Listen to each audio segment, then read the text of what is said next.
안녕하세요. 오랜만에 뵙네요. 제가 보통 2주마다 이렇게 나오는데 그 2주 전에는 좀 못 나와가지고 원래 이제 2주 전에 한창 더 더울 때 했으면 더 도움이 됐을 텐데 일단은 아직 여름이 끝나지 않았습니다. 그리고 지금은 많이 덥고 아이들이 수영을 가는 아이들이 꽤 많기 때문에 지금이라도 요 내용을 들어두시면은 수영을 계획하고 있다든지 아니면은 수영을 시키려고 할 때 아니면 수영 중에 좀 뭔가 걱정이 되는 부분들에 대해서 들으시면 많은 도움이 될 거라고 생각을 합니다. 지난번에는 제가 여름철 강아지 건강관리 특급 노하우 1편으로 특히 이제 여름철에는 너무너무 더울 때는 이제 사람도 마찬가지지만 이제 열사병, 이제 온열 질환이 되게 심각하잖아요. 강아지들도 그런 게 되게 많기 때문에 이제 온열 질환에 대해서 좀 주의해야 될 부분이라든지 아니면은 뭐 사전에 이제 산책 시 준비해야 될 부분, 특히 온열 질환에 취약한 품종들, 이런 아이들에 대해서 제가 말씀을 드렸습니다. 자, 그래서 지난번에 간단히 리뷰를 한번 해보면은 이렇게 단두종 아이들 있잖아요. 페키니즈 아니면 시쭈, 뭐 말티즈는 어쨌든 국내에 있는 아이들은 대부분 다 단두종에 속하긴 하지만 이제 그 두부, 이제 코에서부터 이제 인후두까지 좀 유난히 좁고 콧구멍도 좁고 그다음 연국에도 많이 늘어나 있는 애들, 목젖 부분에 연국에도 많이 늘어나 있는 아이들이 선천적으로 있어요. 그런 아이들은 특히 더운 날 아니면은 산책 후에 특히 더 힘들어 하거든요. 그래서 그런 품종들에 대해서 말씀드렸고, 특히 이제 불독 계열, 국내에서는 포메라니안을 특히 많이 키우시기 때문에 포메 아이들 같은 경우에는 선천적으로 호흡기 질환이 약한 아이들이 꽤 많아요. 그래서 특히 더 여름철에 힘들어하는 경우가 많습니다. 특히 심장병도 더 잘 생기고 이제 기관 협착증이라고 해서 기도가 좁아지는 그런 무서운 질병들이 꽤 많은 이제 유전적 품종이기 때문에 여름밤이라든지 아니면은 뭐 산책 후에 특히 비만한 아이들 같은 경우에는 더 어떠한 열사병이라든지 온열 질환에 취약할 수밖에 없습니다. 자, 그리고 또 많이 키우시는 아이들 중에서 프렌치 불독이나 보스턴 테리어, 약간의 불독 계열 아이들이죠. 이런 친구들도 지금 보시면은 사진상에서 보면은 콧구멍 되게 좁잖아요. 이렇게 코가 좁으면은 개고흡을 구조적으로 할 수밖에 없고 입을 벌려서 이제 숨을 쉬는 거죠. 그렇기 때문에 이제 항상 개고흡을 하다 보면은 이제 걸리는 부분이, 호흡을 쉴 때 걸리는 부분이 이제 여기 목젖 부분 뒷부분이거든요. 약간 이런 부분이 많이 이제 생기기 때문에 그런 부분에 이제 만성적인 자극이 되면은 더 많이 늘어나고 나이가 들면 더 많이 늘어나기 때문에 갑작스럽게 호흡 억제가 오는 경우도 꽤 많아요. 특히 그런 구조를 가진 아이들이 여름에 신나게 이제 산책을 하고 나면은 더 힘들어하는 경우가 많기 때문에 조금 더 신경 쓰셔가지고 이런 품종 아이들은 산책할 때 좀 더 신경 쓰면 좋을 것 같고, 예방법 같은 경우에는 당연히 더운 날은 피하는 게 좋겠죠. 요즘에도 오늘도 보니까 날씨가 30도 가까이 되던데 습해가지고 이제 약간 아침 저녁으로는 시원한 바람이 조금 불지만 낮에는 여전히 덥습니다. 습하기 때문에 낮 시간은 산책을 피하는 것이 가장 좋고, 또 가장 중요한 거는 수분을 자주 섭취시키는 것이 사람과 마찬가지로 매우 중요합니다. 그래서 산책 전에 아니면 산책 중간중간에 음수를 할 수 있도록 물을 가지고 나가셔가지고 물그릇이라든지 물병을 통해서 지속적인 수분 공급을 해주시는 것이 가장 중요하고, 산책 후에 그냥 두는 것보다 너무 더워하면은 아이스팩 같은 거를 몸에 가볍게 대주는 것도 꽤 많은 도움을, 체온을 떨어뜨리는데 되게 많이 도움이 돼요. 그래서 우리 사람도 너무 더우면은 얼음팩 같은 거 두잖아요. 그래서 목 같은데 아니면 몸통에다가 좀 대면은 아이들이 쿨링 하는데 좋은 효과를 볼 수 있습니다. 또 쉽게 얘기하면은 또 이제 여름철에 털이 너무 길어도 너무 덥거든요. 실제적으로 구조적으로 당연한 거겠죠. 하지만 너무 짧게 자르는 것도 자외선을 다이렉트로 피부에 이제 직접적으로 갈 수 있는 안 좋은 점도 있기 때문에 털을 짧게 자를 경우에는 얇은 티 정도를 입히는 것이 오히려 낫습니다. 그냥 산책을 나가는 것보다 아니면은 이렇게 얇은 티 정도를 입혀가지고 어느 정도 피부 보호 효과를 주면서 덥지 않게 해주시는 것이 팁이라면 팁이라고 말씀드리겠습니다. 그리고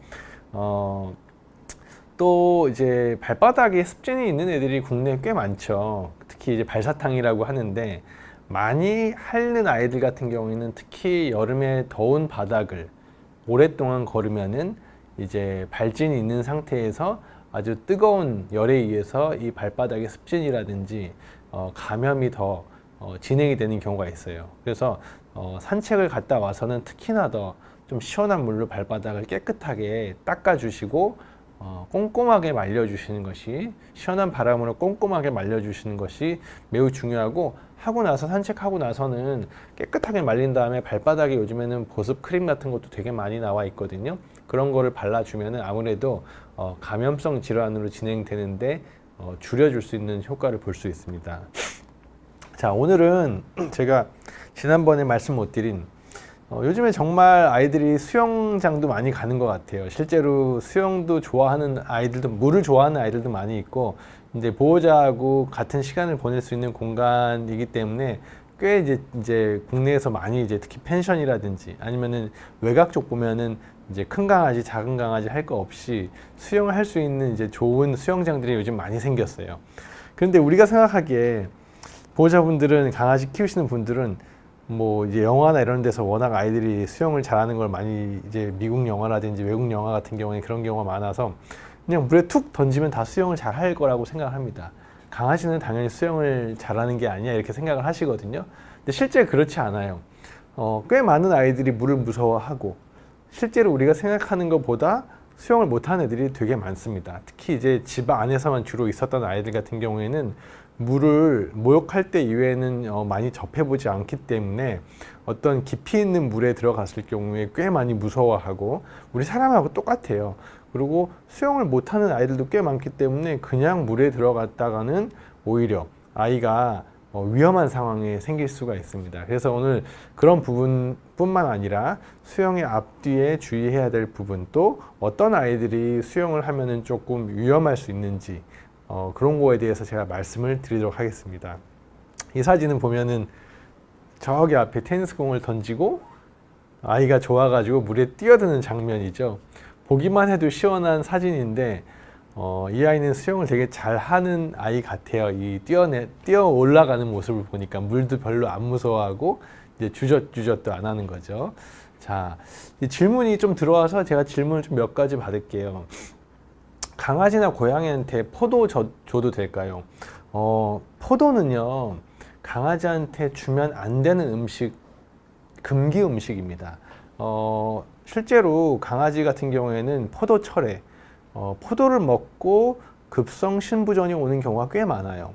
이제 포도의 성분 때문에 이제 그런 건데, 포도뿐만 아니라 건포도도 마찬가지고, 이제 포도 주스도 마찬가지고, 포도 계열의 어떤 과일은 안 주시는 것이 가장 중요하고, 물론 모든 아이들이 포도를 먹는다고 다 급성 신부전이 오거나 아니면은 뭐 사망을 하거나 하지 않아요. 하지만 신장의 기능이 떨어져 있는 아이들은, 특히 노령견이라고 하죠, 6세 이상에 되는 아이들한테는 포도는 정말 조심해서 주셔야 되고, 안 주시는 게 당연한 거예요.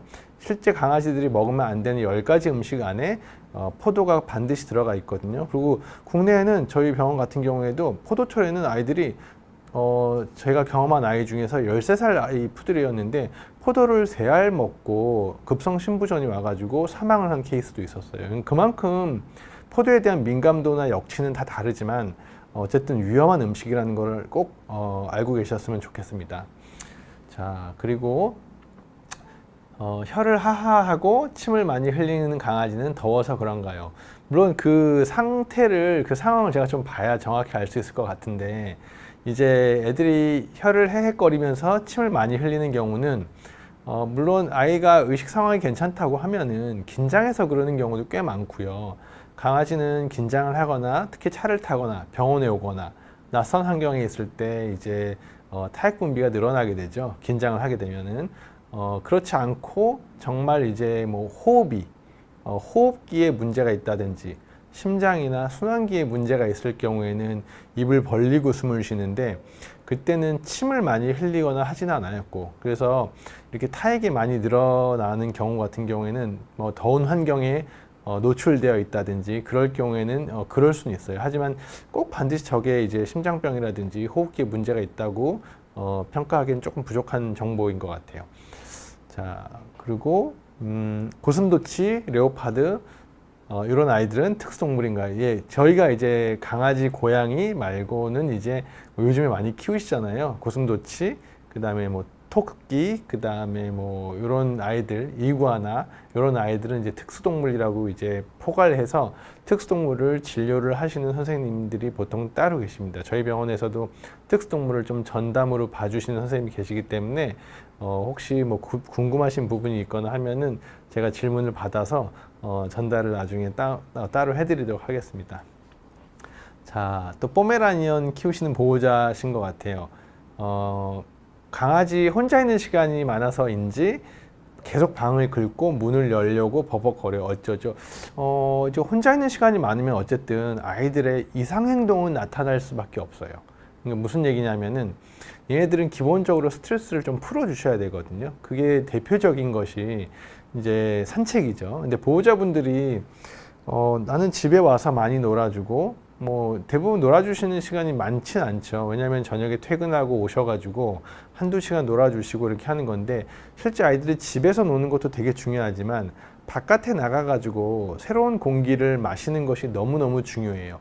그래서 저는 짧게라도 짧고 강하게 놀아주는 것이 제일 중요하다고 생각을 하고, 밖에 나가가지고 어떤 격렬하게 뛰어다닌다든지 낯선 환경에 가서 냄새를, 특히 아이들이 가장 행복해하는 시간은 산책할 때 바닥 냄새를 맡을 때거든요. 그래서 그런 거를 매일매일 하게 해주시는 것이 지금 이런 혼자 있는 시간이 많은 아이들이 반복적인 행동을 한다든지 방을 긁는다든지 이런 그 어떠한 스트레스에 대한 표출 행위들을 줄일 수 있는 방법이라고 저는 생각을 합니다. 그래서 일단은 안고 데리고 나가셔야 되고, 집안에서만 해결할 수 있는 거는 그렇게 많진 않아요. 자, 그리고 네, 그렇게 일단은 그러고 이제 진행을 해볼게요. 이 영상을 한번 보시면은 이게 수영을 하고 있죠. 수영장 안에서 밑에서 찍은 영상입니다. 뒷발을 치는 거 다시 한번 보여드릴게요. 좀 짧게 찍긴 했지만 앞발이고 지금 이거 뒷발이죠. 지금 보시면은 굉장히 세게 치는 거죠. 물을 굉장히 세게 치는 거고, 이제 제가 저는 이제 병원에서 이제 관절 질환의 어떤 수술이라든지 진료를 많이 보기 때문에 그런 아이들이 많이 와요. 무릎이 아파서, 아니면 다리가 아파서, 허리가 아파서 진료를 많이 이제 데리고 오시는데, 많은 보호자분들이 오해를 하고 계시는 것 중에 하나가 수영을 하면은 다리가 튼튼해진다고 생각을 하십니다. 물론 건강한 애들, 다리 질환이 없고 어떠한 뭐 다리에 통증이 없고 구조적으로 문제가 없는, 그 구조라는 거는 이제 소형견에서는 가장 많은 게 슬개골 탈구죠.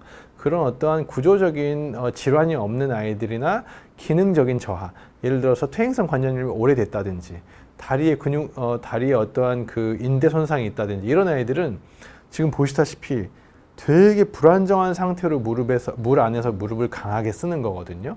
물론 어떠한 그 바닥에서 격렬하게 뛰는 것보다는 물에서 걷는 게 이제 부력을 이용하기 때문에 어떤 체중을 많이 줄여주고 어떠한 그 관절의 부담이 덜 되는 건 사실입니다. 하지만 구조적인 문제가 있는 애들은 수영을 꼭 추천하지 않아요.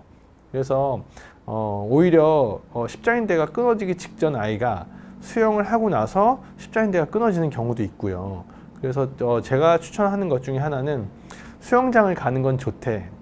반드시 우리 아이가 정형외과 질환이 있는지 아니면은 신경외과 질환이 있는지 꼭 평가를 하신 후 수영장 안에서 맘대로 수영을 시키는 것이 매우 중요합니다. 예. 다시 한번 보여드릴게요. 앞다리를 이렇게 쓰고 뒷다리는 되게 강하게 쓰죠. 이 아이 같은 경우에는 특별한 뭐 외과 질환이 있는 건 아니지만, 물론 수술을 했고 무릎이 건강한다는 어떤 평가를 받았기 때문에 이제 그 정상적인 구조 안에서 근력을 올리고 무릎에 부담이 덜 되는 상태에서 근육량과 아니면 유연성을 올려주기 위해서 이제 수영을 하는 겁니다. 이런 경우는 이제 도움이 되죠. 하지만 좀 이렇게 통증이 있는 아이들이라든지 간헐적인 다리를 젓는 아이들 같은 경우에는 수영하기 전에 꼭 체크를 한번 받고 수영을 하는 것이 매우 중요해요. 자 그러면은 수영의 제가 장단점에 대해서 말씀을 좀 드려볼게요. 모든 아이들이 물을 좋아하지 않고 모든 강아지들이 본능적으로 수영을 잘할 거라는 것은 잘못된 사실입니다. 제가 경험상으로나 아니면은 실제 아이들이 수영장에서 이슈가 생겨서 오는 경우가 꽤 많기 때문에 이런 부분은 기본적으로 보호자분이 꼭 알고 계셨으면 좋겠고, 장점을 말씀을 드릴게요. 부력을 이용한 체중 감소 효과로 관절의 부중을 줄일 수 있고 관절의 부담을 줄일 수 있어요. 이건 사람도 마찬가지죠. 뚱뚱한 강아지가 평지를 막 부걱부걱 걷는 것보다는 물에 조금 띄워가지고 부담이 없게 이렇게 물의 높낮이에 따라서 체중이 들리는 정도는 좀 다르기 때문에 물의 높낮이 어떤 깊이에 따라서 관절이 느끼는 하중도 물론 다를 수 있습니다. 하지만 자기의 몸무게가 100이라면 어쨌든 물에 들어가면 좀 가볍게 되기 때문에 뜨기 때문에 관절의 부담이 덜 되고 부력을 이용한 운동 효과는 분명히 줄 수 있습니다. 두 번째, 이제 물의 저항력 때문에 이제 기본적으로 우리 물에서 걸어 보시면 아시겠지만 조금 걸을 때 그래도 힘이 쓰이죠. 근육을 쓰는 거예요. 그것도 강아지들도 마찬가지입니다. 그래서 근력을 강화하는 데는 도움이 되고, 세 번째, 물의 압력이 있죠. 정수압이라고 하는 그런 것들이 관절의 부종이나 통증을 조금 이렇게 감소시켜 주는 효과가 있습니다. 실제로. 그 다음에 아까 보시면은 발차기를 정말 아주 세게 하잖아요.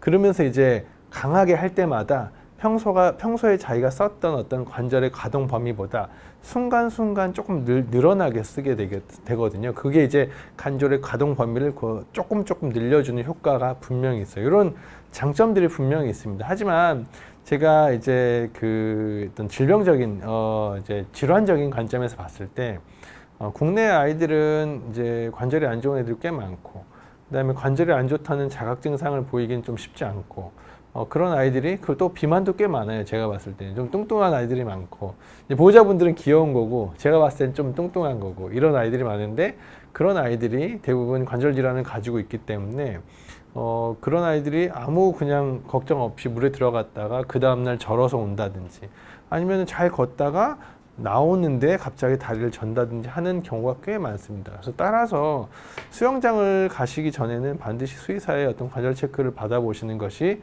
아주 중요하다고 저는 강조합니다. 자, 이렇게 제가 사진을 넣고 물 안에서 이 사지를 다 쓰는 아이들의 어떤 물 속에서의 사진을 보여드린 거고, 관절이 안 좋은 아이들은 수영장을 조심합시다 라는 내용을 넣었습니다.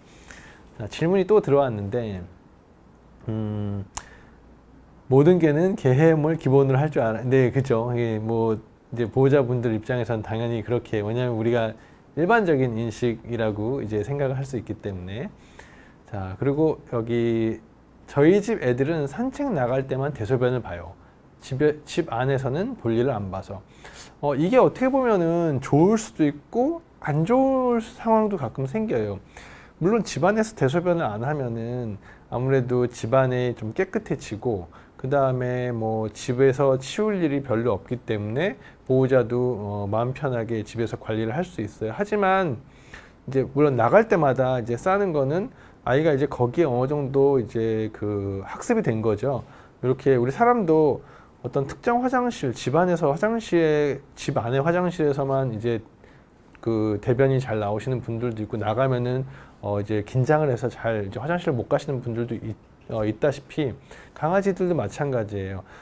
밖에서 많이 적응이 된 애들은 밖에 나가가지고 발바닥의 촉감이라든지 후각에 대한 자극, 이런 여러 가지 복합적인 것들이 이제 배뇨나 배변을 자극을 시키는 거기 때문에 그게 꼭 맞다 틀리다의 개념은 아닌 것 같고, 하지만 너무 더운 날이라든지 비가 너무 많이 오는 날, 뭐 눈이 너무 많이 오는 날 같은 경우에는 데려나가기 좀 어려운 상황이 있잖아요. 그러니까 그럴 때는 보호자분들이 좀 힘들어 하시긴 하시는데, 어쨌든 뭐 대소변을 컨트롤할 수 있는 교육이 됐다는 것 자체만으로도 저는 잘 하신 거라고 생각을 합니다. 자, 이렇게 보시면은 이제 제가 이 사진을 이제 보여드리는 이유 중에 하나가 이 아이 실제로 그런 관절이 안 좋은 애들은 물에서 어떻게 수영을 좀 시키고 싶은데, 그리고 근력도 강하게 좀 만들고 싶은데 어떻게 해야 됩니까? 많이 질문을 하시거든요. 실제로 워터 트레드밀이라는 게 있죠. 이게 수중 러닝머신인데, 국내에도 많이 있고 저희 병원에도 있고 이제 보행을 이제 정상적으로 하는지를 모니터링 할 수가 있고 첫 번째로 그 다음에 물높이를 조절을 해가지고 아이의 관절의 어떤 병변에 따라서 물높이를 조절을 하는 거예요. 이게 뭐 발목 부위에서 물을 걷게 한다든지 아니면 무릎 높이까지만 물을 채워가지고 걷게 한다든지 아니면은 고관절 있는 라인까지 해서 완전히 애가 물에서 띄워가지고 걷게 한다든지 뭐 이런 여러 가지 어떤 레벨을 다르게 해가지고 강도 조절을 함으로 인해서 아이들의 관절 상태에 따라서 그 통증이 안 느끼는 범위 내에서 물에서 걷게 하는 겁니다. 그래서 그리고 정상적으로 잘 걷는 것처럼 보여도 물에서 이렇게 보행 패턴을 보게 되면은 이 아이가 어느 다리가 조금 더 불편해하고 이 어느 다리가 더 이제 정상적으로 걷는 건지를 알 수 있게 되는 거죠. 그래서 또 요 워터 트레드밀 같은 경우에는 수중 러닝머신이죠. 아이들도 물 안에서 무서워하기 때문에 이렇게 이제 수영 뭐라 그러죠? 저거를 어떤 물에 뜨게 하는 약간 그런 옷도 입게 하고 그렇게 여러 가지 안전 장치를 하고 또 이제 소형견 같은 경우에는 막 바둥거리는 경우도 많기 때문에 이제 물에 빠지는 경우도 있거든요. 물론 앞에서 이제 잡아주시는 분들이 계시긴 하지만 요 옆에 옷에 이렇게 다 이렇게 연결이 돼 가지고 안전고리가 있는 경우도 꽤 많아서 저는 이제 관절이 안 좋은 아이들 같은 경우에는 근력을 강화시키는 목적이고 어떠한 그 고유 감각을 자극시키기 위한 어떠한 물리치료나 재활치료의 개념으로서 수중 러닝머신이 너무 좋고 긍정적인 효과가 많다는 것을 꼭 말씀드리고 싶습니다. 하지만 이것도 마찬가지로 물을 너무 무서워하면은 되게 하기 힘들어요. 그리고 실제로 저게 이게 우리 운동 효과를 보려면 한 뭐 3, 40분 해야 되는 거 아니야? 이렇게 생각하시는 분들인데 10분도 하기 힘듭니다.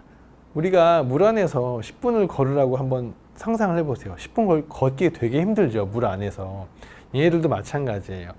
수중 러닝머신을 통한 아이들의 근력을 늘리는 어떠한 그 보통의 프로토콜은 5분 정도 걷게 하고 5분 쉬고 다시 한 10분 정도 걷게 하고 하면은 아이들이 처음 한 애들은 되게 많이 힘들어하고 얘들도 근육통도 느끼기 때문에 다음날 기력도 좀 떨어지고 좀 다리를 잠깐 저는 아이들도 있어요. 그래서 일단은 물에 친해지는 게 되게 중요하고 처음부터 긴 시간을 수중 러닝머신을 하는 것을 꼭 추천하지 않습니다. 짧게 자주 접해서 대신 아이들이 좋아하는 간식이나 이런 뭔가 보상이 반드시 있어야 돼요. 사람하고 다르기 때문에 아이들이 저거를 할 때 뭔가 긍정 보상이 있으면은 그 다음부터는 되게 잘 따라와요. 미국에 있을 때는 재활병원에서는 아이들이 저렇게 요 앞에다가 땅콩 피넛버터를 발라가지고 그걸 계속 핥아 먹으려고 앞으로 가면서 이제 수중 러닝머신에서 이제 물을 통한 근력 재활 치료를 많이 하는 거를 제가 봤습니다. 자, 여기 또 질문이 또 들어왔는데 체리 보호자 5년 된 말티스를 키우고 있는데 하체 허벅지 부분 쪽에서 털이 나지 않아요. 특별히 피부병이 있지 않고요. 하는 수 없이 미용을 빡빡 다 밀어버리는데 왜 그런가요? 지금 5살이고 이제 허리 부분 쪽에서 부분적으로 탈모가 있고 특별히 이제 피부병이 없다는 거는 아마 뭐 빨갛거나 각질이 있거나 아니면은 뭔가 가피가 있거나 하지는 않은 것 같아요. 근데 탈모의 원인은 반드시 있습니다. 실제로 각질이 많지 않다고 하더라도 이제 털을 뽑아가지고 검사를 해보면은 우리가 흔히 알고 있는 곰팡이 피부병인 진균성 피부병도 꽤 많고 그 다음에 그 부위가 모낭이 손상이 됐다든지 아니면은 갑상선 기능이 좀 낮은 아이들 같은 경우 특히 갑상선 기능 저하증은 3세에서 5, 6세가 가장 많기 때문에 이유 없는 탈모가 반드시 있다면은 호르몬 검사도 선생님과 함께 검사를 해보는 것을 추천을 드립니다. 자, 그리고 콩지맘. 저희 강아지는 뒷다리 고관절 아탈구, 앞다리는 오토라니 사운드인데요. 해변 모래사장에서 산책하는 게 도움이 된다는 글을 봤는데 맞는 말인가요? 해변 모래사장에서 걷는 거는 저는 좋지 않다고 봅니다. 왜 그러냐면은 제일 안 좋은 것 중에 하나가 보행을 할 때 우리가 해변에서 걸을 때 보면은 되게 무릎이 힘들죠. 무슨 얘기냐면은 바닥에 발이 들어갈 때 들어가면서 불안정성이 커지는 거예요. 이게 밀리기도 하고 푹 들어가기도 하고, 그러니까 약간 이제 방석에서도 마찬가지. 방석을 걷는 건 전 특히 안 좋다고 보는데, 집에서도 해변에서 모래를 걷는 거는 모래가 많고 하면은 이렇게 흔들리거든요. 무릎을 밟을 때마다 무릎이나 아니면은 고관절도 마찬가지고 허리에도 부담이 될 수가 있고, 그래서 저는 가장 좋은 보행은 어린이 놀이방에 있는 그 매트한 느낌의 그 정도 두께, 아니면은 집 안에서도 미끄럽지 않은 정도의 어떠한 그런 바닥의 재질이면은 그게 가장 좋다고 봅니다. 그래서 그 모래사장에서 오래 걷는 거는 특히 우리 아이가 같은 경우에는 고관절에 아탈구 증상이 또 있고, 고관절이 가장 상위에 있는 관절이기 때문에 하위 관절의 불안정성을 또 유발을 할 수가 있거든요. 그래서 저는 추천하지 않습니다. 자, 여기서 보면은 아까도 제가 이제 말씀드린 것 중에 하나가 수영을 추천하지 않는 아이들, 이렇게 좀 리스트를 적어봤거든요. 왜냐하면은 수영 저도 엄청 좋아하고 되게 좋은 운동이라고 생각을 하는데, 이제 수영을 하고 나서 아파서 온 애들이 꽤 많기 때문에 제가 그런 거를 어떠한 기준을 좀 안 좋은 쪽으로만 자꾸 말씀드린 것 같은데, 어쨌든 이런 아이들은 조심을 해야 된다는 거를 꼭 말씀을 드리고 싶었어요. 첫 번째, 국내에서 가장 그래도 정형외과 질환으로 많은 거는 슬개골 탈구죠. 슬개골 탈구는 정말 많아요. 보호자가 모르는 경우도 많고, 실제 알고 있으신데 그냥 키우시는 보호자분도 많고, 그리고 슬개골 탈구가 있고 수술한 아이들도 꽤 많고. 근데 슬개골 탈구 있는 애들은, 수술이 특히 안 되는 아이들 같은 경우에는 수영을 추천하지 않습니다. 왜냐하면은 슬개골 탈구가 있는 애들은 기본적으로 종아리뼈가 틀어져 있기 때문에 아까 같이 수영하는 걸 보시면은 상당히 뒷다리를 쓸 때 꽤 많이 강하게, 거기도 이제 불안정성이 생기면서 막 쓰는 거거든요.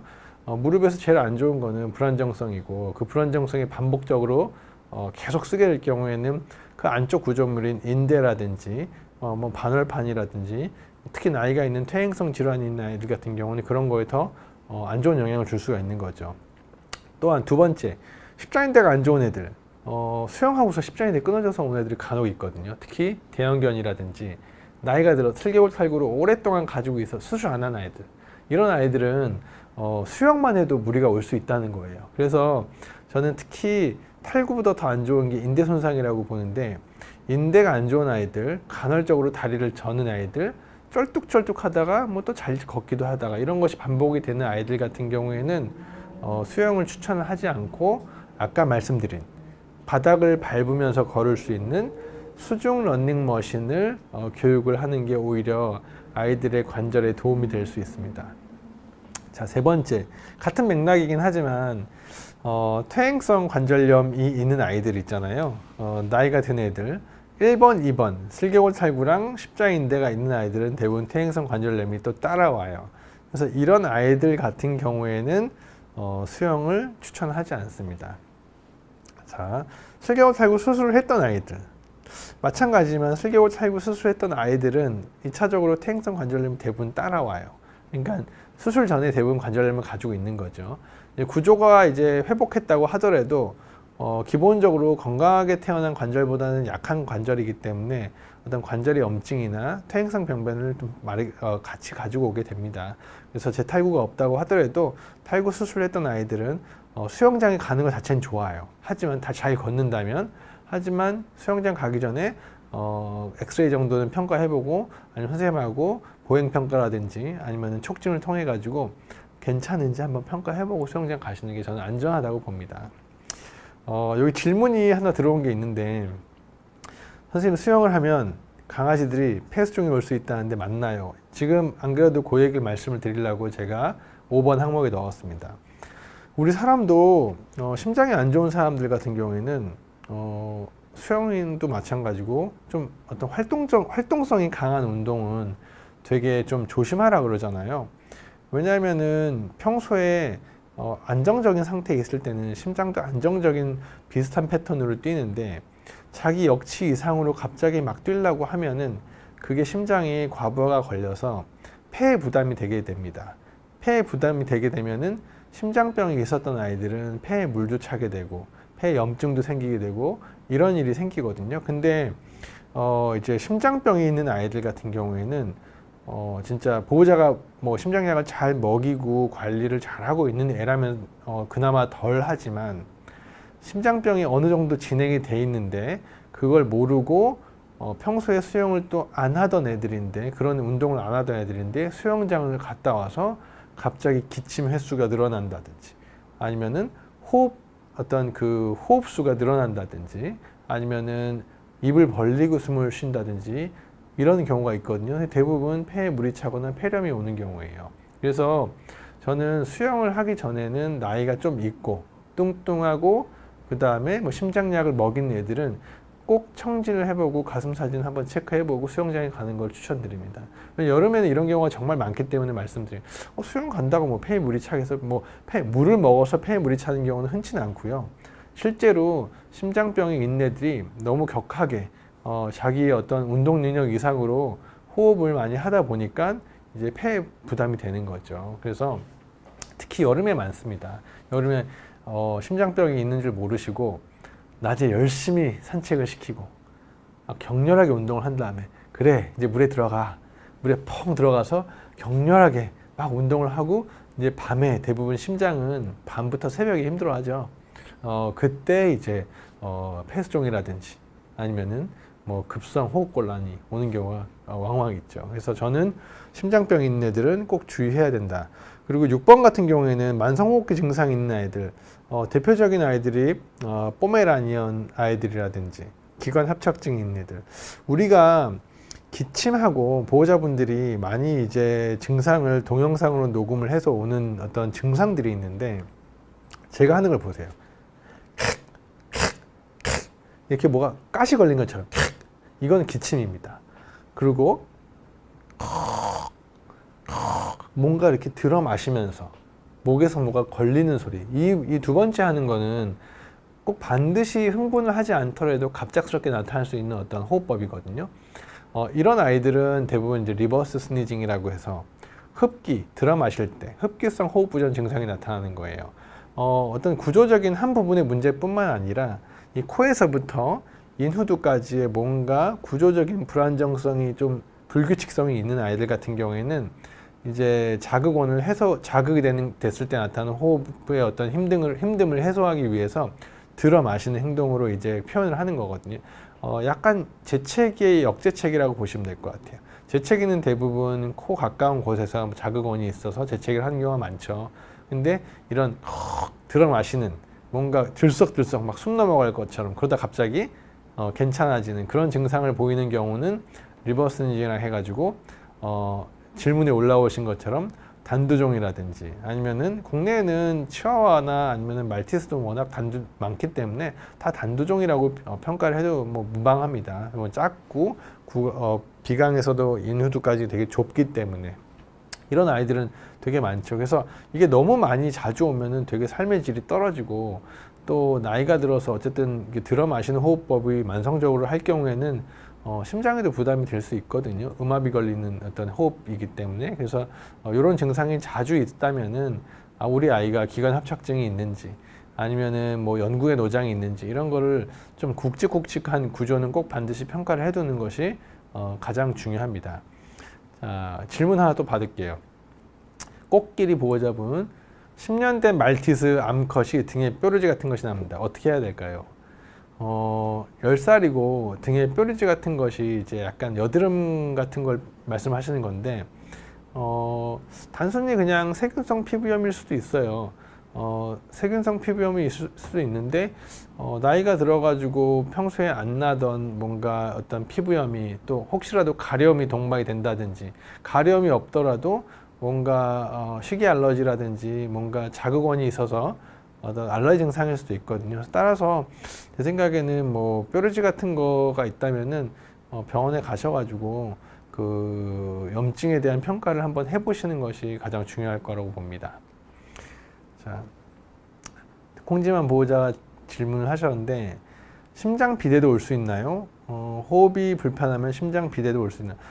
이제 호흡이 불편하다는 거는 뭐 아까 말씀드린 뭐 만성적인 기침이나 아니면은 리버스니징 증상이라든지 기관 합착증 같은 어떤 그런 증상들이 만성적으로 좀 있거나 하면은 그게 뭐 한두 번 한다고 심장 비대증이 오는 건 절대 아니죠. 근데 그런 호흡이 계속 반복이 되고 오랜 세월 지나서 노령견이 된다면은 그거 자체가 이제 심장이 부담이 될 수 있는 호흡이기 때문에 심장은 부담이 되고 안 좋아지면은 무조건 커지게 되어 있습니다. 작아지지 않아요. 그래서 그걸 보상하기 위해서 커지는 쪽으로 리모델링이 되는 거죠. 따라서 심장 비대증이 보상성으로 생길 수는 있기 때문에 그런 불편해하는 호흡을 만성적으로 하고 있다면은 우리 아이가 현재도 심장이 큰지 아닌지도 평가를 하셔야 되고, 그게 너무 일주일에 막 몇 번씩 증상이 나타나고 하면은 그거 심장이 크지 않더라도 어떤 기도라든지 인후두라든지 이런 어떤 호흡과 관련되는 어떤 구조적인 평가는 조기에 해두시는 것이 가장 중요합니다. 자, 그러면 이제 어쨌든 수영을 해야 되니까 우리 아이들이 이제 수영을 더 좋아하고 운동을 위해서 수영을 해야 될 필요가 있잖아요. 그래서 저도 건강한 다리를 가졌고 뭐 아이도 젊고 뭐 질병도 없고 하면은 수영 열심히 하고 즐겁게 아이랑 시간 보내세요, 이렇게 말씀을 많이 드립니다. 하지만 수영 방법이 있어요.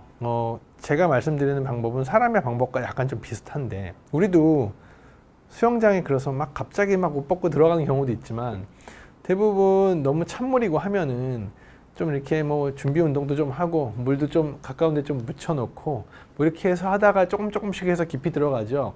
아이들도 마찬가지예요. 그런 과정을 반드시 거치셔야 돼요. 준비 운동이라고 하면은 수영 전에 아이들한테는 가벼운 산책이 가장 낫고요.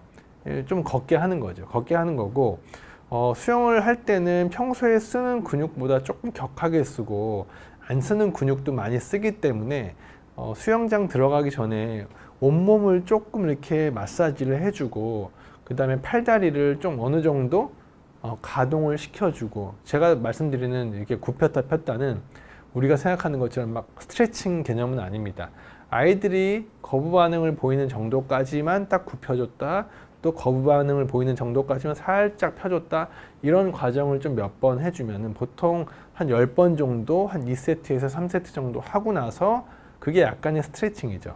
준비 운동이라고 보시면 될 것 같아요. 그게 좀 힘드시면은 온몸, 특히 이제 만졌을 때 큰 근육이 있는 곳들, 이 앞다리 윗부분하고 이렇게, 그 다음에 뒷다리 윗부분, 우리 대퇴근이라고 하잖아요. 그 부위를 좀 충분하게 마사지를 해주고 물에 들어가는 어떠한 그 사전 운동을 그런 식으로 해주시는 것이 저는 좋다고 봅니다.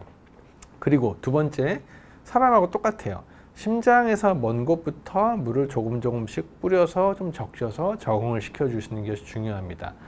발끝에서부터 물을 좀 이렇게 해주시고, 그 다음에 등에 좀 해주시고, 목 부위 해주시고, 그러고 나서 배 부위 해주신 다음에 가슴 쪽까지 이렇게 완전히 담글 수 있게 이렇게 해가지고 물에 접근을 해. 특히 처음 수영하는 애들 같은 경우에는 이런 과정을 해주시는 필터링 과정이 되게 중요하다고 저는 꼭 말씀을 드려요. 네, 맞아요. 콩지맘께서 목욕할 때랑 비슷하네요. 네, 맞습니다. 맞고, 이건 찬물에 들어가는 목욕이기 때문에 깊고 그런 물의 깊이가 다르다는 것을 뭐 말고는 비슷한 과정이라고 보시면 될 것 같아요. 그리고 저는 아까 제가 이름이 생각이 안 났었는데 구명조끼죠. 구명조끼 입고 하는 것도 아주 좋은 방법이라고 생각을 하고, 구명조끼를 이제 애들이 대부분 입는 걸 싫어하거든요. 그래서 평소에도 구명조끼를 집에서도 좀 입고 생활도 가끔 하고, 그 다음에 구명조끼 입으면은 뭔가 긍정보상도 좀 해주고 하면은 아이들이 수영장 가면은 그냥 구명조끼도 저거 입으면 나 좋은 기억이었어, 이런 생각을 하기 때문에 구명조끼에 대한 어떠한 그 긍정학습도 평소에 좀 해둬야 수영장 가서도 아이들 편하게 입고 할 수 어쨌든 구명조끼 입으면 사람도 좀 불편하긴 하잖아요. 근데 이제 얘네들은 이제 갑자기 가서 구명조끼 입으려고 하면은 되게 싫어하기 때문에 평소에 조금 그런 거를 어느 정도 노출을 시켜가지고 역치를 낮춰주시는 것이 역치를 높여주시는 것이 되게 중요합니다. 자, 그러면은 수영은 아까 말씀드렸죠. 생각보다 체력 소모도 많고 10분 정도 하고 나면은 좀 쉬게, 10분도 못 해요. 실제로 수영, 우리 사람도 물 안에서 10분 수영하라고 하면은 쉽지 않죠. 나이가 있는 애들은 처음에는 좀 안고 5번 정도 잡아주고, 이런, 특히 이제 아까 지금 구명조끼도 이렇게 입혀놓고 물에서 좀 잘 뜰 수 있게 가벼운 느낌으로 수영을 처음에 시작하는 것이 중요하고, 두 번째로 많이 병원에 내원하시는 것 중에 하나가 수영하고 나서 수영장 물이 우리가 알다시피 이렇게 깨끗하지 않습니다. 그리고 여러 강아지들이 함께 있기 때문에 그 아이들이 모두 깨끗할 수는 없고 피부병이 있을 수도 있고 각질도 있을 수 있고, 그리고 보호자가 모르는 어떤 피부병을 가지고 있을 수도 있어요. 다른 아이들도. 그런 아이들하고 같이 생활을 하고 물을 사용을 하고 하다 보면은 우리 아이의 피부도 영향을 받을 수 있다는 거죠. 그래서 수영을 하고 나서 물 자체를 깨끗하게 말려주시는 것이 사람하고 가장 큰 차이점이에요. 사람도 몸에 털이 강아지처럼 많지 않잖아요. 그래서 털이 많은 강아지들은 이렇게 좀 깨끗하게 건조하게 해주시는 것이 중요하고, 특히 발가락 사이라든지 이런 귀 같은데 귀 밑 털이 잘 엉키는 부분들, 겨드랑이 같은 경우는 특히 더 잘 말리셔야 물 때문에 생기는 2차적인 세균성 피부염이라든지 곰팡이 피부염을 줄여줄 수 있습니다. 자, 그리고 귀에 물 들어가는 건 정말 많이 오시는데, 이거는 뭐 물에 안 들어가게 최대한 보호자가 관리하실 수 있는 방법밖에 없고, 가장 좋은 방법은 들어갔다 나오면 어쨌든 면봉을 한번 넣었다 빼주는 게 가장 좋습니다. 면봉만 넣어줘도 그 안에 있는 물이 조금이라도 흡수가 되기 때문에 지저분한 물이, 아니면은 귀병이 원래 특히 있었던 아이들 같은 경우에는 수분을 귀 안에 귀지하고 안 좋은 귀지, 이제 염증성 분비물이라고 하죠. 그런 거랑 물이랑 섞이게 되면은 더 빠르게 귀에 염증이 진행이 돼요. 그래서 꼭 수영장을 갔다 오고 나서는 꼭 귀 안에 면봉을 한번 넣었다 빼서 수분을 조금 적셔줘서 제거해 주시는 것이 가장 중요하고, 만약에 넣었다 뺐는데 갈색 분비물이 나온다든지 우리가 평소에 보는 귀지 색깔하고 조금 다르다든지 그런 병원 가셔야겠죠. 왜냐하면은 염증이 생겼을 확률이 높으니까. 그리고 특히 수영장 갔다 왔는데 귓바퀴 부분이 빨개진다든지 그러면은 이제 안쪽에서 염증이 생겨가지고 이제 겉에 피부가 색깔이 바뀌는 경우가 가장 많습니다. 자, 그리고 질문 하나만 받을게요. 우리 아이가 아롱이 보호자, 베클라라 보호자. 우리 아롱이는 8, 9년 정도, 노령이네요. 유기견인데 왼쪽 앞발 마비로 불편한데 가끔 발작, 경기, OS 7분 이런 거면서 괴로워요. 이 증사도 꼭 심장과 연관이 있어 보이진 않아요. 아이들의 발작하고 경련은 심장성 발작보다는 어떠한 머리 쪽 평가가 먼저 일단은 배제가 돼야 돼요. 대부분의 저희가 발작 환자를 검사를 해보면 두 개의 변화가 있는 경우가 꽤 많습니다.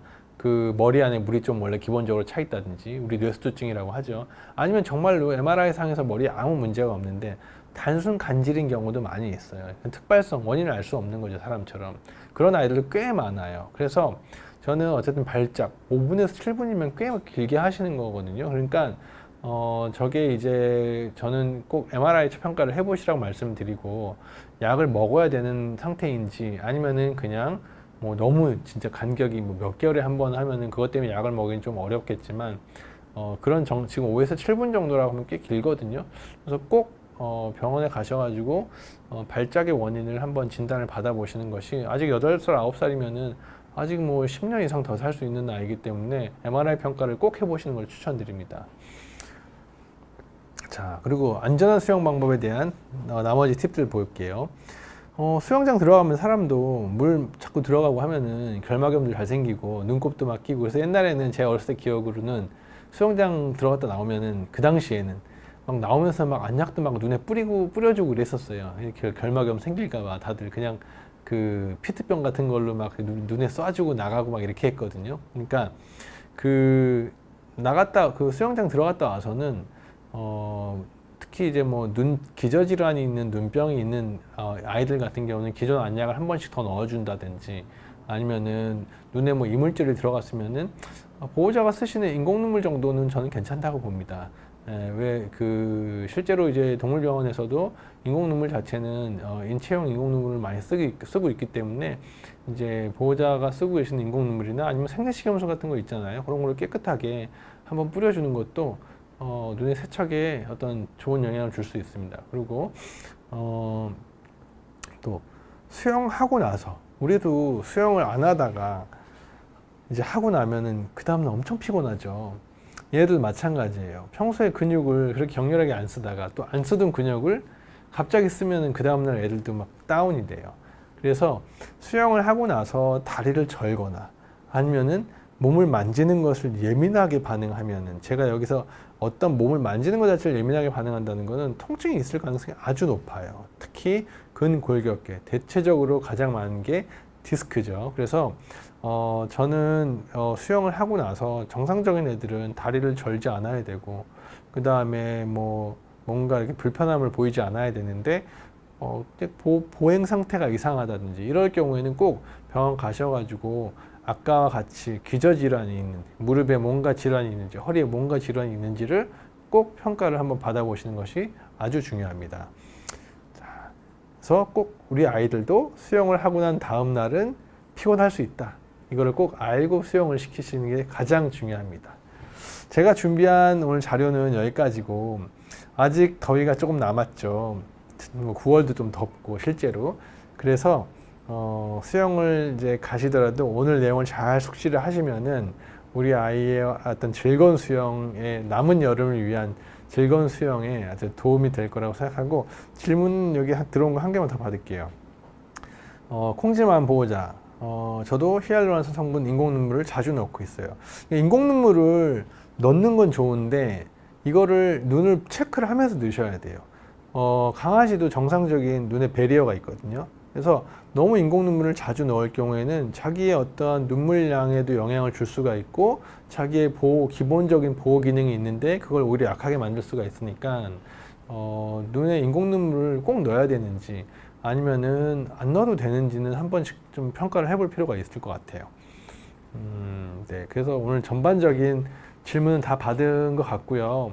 제가 이제 그 다음 2주 후에는 이제 보호자분들과 함께 좀 심도 있는 그 슬개골 탈구에 대해서 무릎 질환의 모든 것이라고 해가지고 제가 준비를 한번 해보겠습니다. 그래서 하여튼 남은 여름 즐겁게 잘 보내시고 시청해 주셔서 대단히 감사합니다.